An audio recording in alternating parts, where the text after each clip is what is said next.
Okay, case macam ni, dia gunakan roller. Tak sesuai sebab dia lantai simen. Simen itu tak apa. Kalau lari speed tak apa. Kalau lari banyak, tak boleh. Macam itu, kita tukar ke trackless lah. Sebab dalam case ini, kita kena fikir. Kita kena satu kali efektif lah. Jadi, dia boleh guna game ini tanpa risau. Sebab sekarang, case ini, dia selalu lompat daripada ring. Dan dia punya cabaran dia guna frame yang kecil dan nipis. Okay, dia buat gate stack ini yang kita monitor. Okay, kalau nak buat trackless itu, ada risiko lah. Tetapi sekarang terpaksa kita ajarkan kita beli game ini 18 kaki. Saya cadang dia tambah lagi satu bearing untuk kukuh lah penyengah frame. Dia boleh pegang daripada dia. Dari satu wing sudah 9 kaki, sebab ini 18 kaki, lebih kurang 9. So tambah lagi satu bracket dan bearing untuk tahan dia tak macam slumping atau alignment dia kurang juga.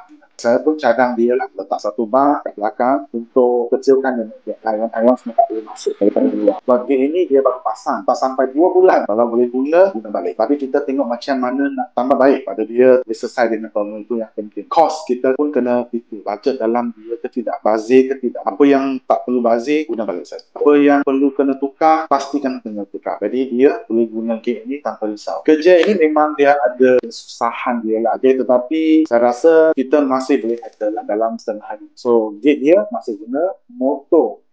Cuma tambah aksesoris, tambah trackless bracket. Yang kerja ini kita collab dengan AA. Customer dia cari sampai dia ni kedai. So, dia ada problem dia.